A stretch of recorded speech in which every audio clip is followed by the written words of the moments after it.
감정노동 차원에서 지도자, 교사, 상급자의 폭행, 폭언, 성추행 또는 억압에 의한 지시나 폭압적인 업무 행태에 의해 제자나 하급자가 겪게 되는 고통과 감정의 상처는 상당하리라 보이는데요. 이렇게 폭행과 강압에 의해서 얻어지는 교육의 성과나 업무 실적은 일시적인 성공은 가능할지 모르나 누구에게도 인생에서 진정한 성공은 아닐 것입니다.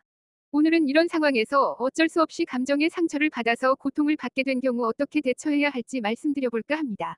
감정노동 매뉴얼을 만들고 보급하고자 하는 가장 큰 목적 중에 하나는 모든 사람들이 감정노동을 하는 데 있어서 독감도 걸리기 전에 미리 예방주사를 맞는 것이 가장 좋은 방법인 것처럼 감정노동도 처음부터 감정의 상처를 받지 않는 것이 가장 좋은 대처 방법일 거라 생각해서 감정노동 대처 매뉴얼을 연구 개발하여 만들게 되었는데요. 사람이 육체노동을 할 때 지속적으로 큰 기계음 소리를 지속적으로 듣게 되면 난청이 생기고 탄광이나 화학 공장에서 심한 분진을 지속적으로 마시게 되면 폐가 상해서 호흡이 곤란한 증상이 생기게 되며 아주 심한 육체노동을 오래 하면 허리나 무릎 근육 관절에 이상이 와서 몸이 병이 들게 됩니다. 이렇게 되면 우리 몸은 치료를 해서 원상복구를 해야 하지만 쉽사리 한번 망가진 육체는 원상태로 회복되기가 상당히 힘들고 평생 불구로 살거나 관리를 하지 않으면 통증과 고통 속에서 지낼 수밖에 없는 것을 다들 아실 겁니다. 감정의 상처도 몸의 상처와 똑같습니다. 교사나 상급자에게 폭행과 폭언을 당해 감정의 상처를 지속적으로 받게 되면 우울증이나 대인기피증, 강박증, 공황장애 등 심각한 심리장애를 겪을 수 있다는 것입니다. 그럼 이와 같이 어쩔 수 없이 나도 모르게 이미 받아버린 감정의 상처에 의한 마음의 병은 어떻게 해야 하는지 말씀드려 보겠습니다. 육체노동에 의한 상처와 질병은 물론 평생 잘 관리하고 치료해야 하는 것은 당연한 거죠. 마찬가지로 감정의 상처로 인한 마음의 병도 그 원인을 찾고 치유하고 잘 관리해야 합니다. 하지만 개인이 이것을 알아차리고 이미 골몰대로 마음의 상처가 깊어진 경우는 스스로 알아차리고 해결하고 치유하기란 쉽지 않을 것입니다.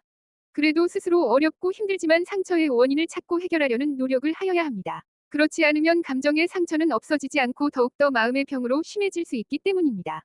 그리고 주변에서 이렇게 힘들어하는 선수나 하급자 동료의 상황을 감지해서 적극적으로 치유할 수 있도록 길을 찾아 주어야 합니다. 그렇지 않고 감정의 상처를 방치하게 되면 크나큰 불행을 가져오게 되는 것을 알아야 할 것입니다. 특히 이미 받아버린 감정의 상처가 우울증이나 대인기피증, 공황장애 등의 심리적 문제로 진행되었다면 이것은 벌써 육체가 병든 것처럼 마음이 병이 든 것을 빨리 알아차리고 치유를 하지 않으면 더 큰 마음의 병이 생기는 것입니다. 교사, 지도자, 상급자에게 폭언, 성추행, 폭행을 당해 마음의 상처를 심하게 받았을 때 감정노동 매뉴얼로 대처해 보겠습니다. 먼저 상처를 받은 입장에서 대처해 보겠습니다. 첫째, 상급자의 폭행과 폭언이 지속되는 상황을 그 순간 알아차리고 감정의 상처를 더 이상은 받지 않도록 노력을 해야 합니다. 둘째, 원인을 파악해야 합니다. 성추행 그리고 폭행이나 폭언은 법적으로도 교육적으로 해서는 안 되는 일이기 때문에 원인이 상대에게 있기 때문에 내가 상처받을 이유는 전혀 없다는 것을 알고 폭행, 폭언을 하는 사람들은 대부분 심리적 문제를 가지고 있는 마음의 병이 있는 사람이란 것을 알아차리고 그들의 폭행, 폭언, 강압된 행위가 올바른 행위가 아님을 지속적으로 알아차리고 나 스스로 그들의 잘못을 인지하고 이해해 나가야 합니다. 더 나아가 감정의 상처를 주는 자들은 이미 큰 마음의 병을 가지고 있기에 심리장애로 인해 폭언, 폭행을 하는 것이기에 치유의 대상에게 내가 마음의 상처를 받을 어떠한 이유도 없다는 것까지도 이해하여야 할 것입니다. 셋째, 해결 방법으로는 성추행 및 폭행이나 폭언은 반드시 증거를 수집해서 법적으로 해결해야 할 것입니다. 그리고 이미 받아버린 감정의 상처를 스스로 치유하기는 상당히 힘이 들기 때문에 여러 창구를 통해 도움을 찾는 것이 가장 좋은 방법일 것입니다. 특히 우리가 감정노동이 발생될 때 절대로 간과해서는 안 될 일이 있는데요. 어떤 경우든 상대방의 폭행이나 폭언을 참고 넘어가는 것은 본인에게 더욱더 감정의 상처가 누적된다는 것을 알고 증거를 수집하여 법과 사회규범으로 대응해야만 문제가 해결된다는 것입니다. 또한 모든 사회단체 구성원들은 교육과 성과를 위해 강압적인 체벌과 폭언, 폭행이 관행으로 당연시되는 풍토는 반드시 없어져야 할 것이고 어떤 경우도 용납될 수 없다는 것을 알아야 할 것입니다.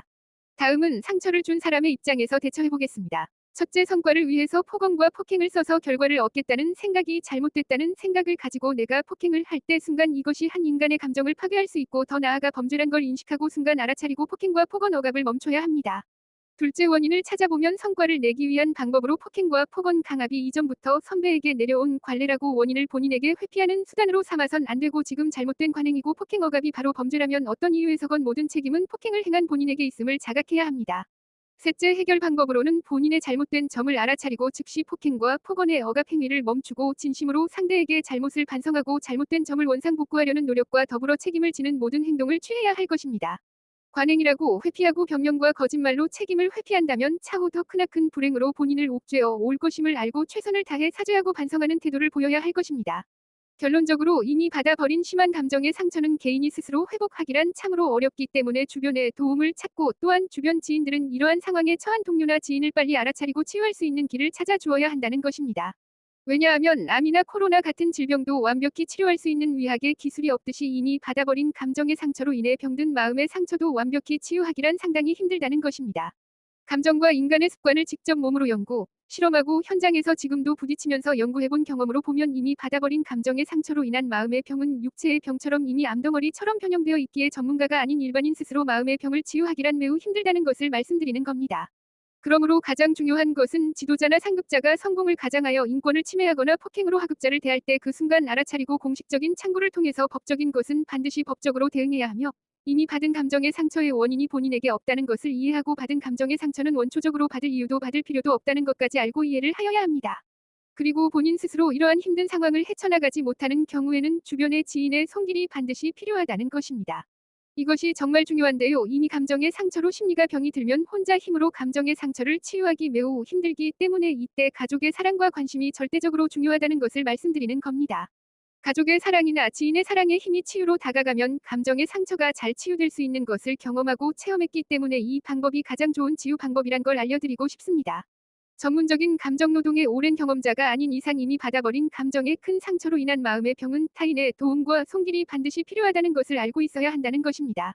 앞으로는 더 이상 교사, 지도자, 상급자 등의 폭행 폭언에 의한 불행한 일들이 없어져야 하며 감정노동에서 자유로운 한 인간으로서 인권을 누리면서 살아갔으면 하는 바람입니다.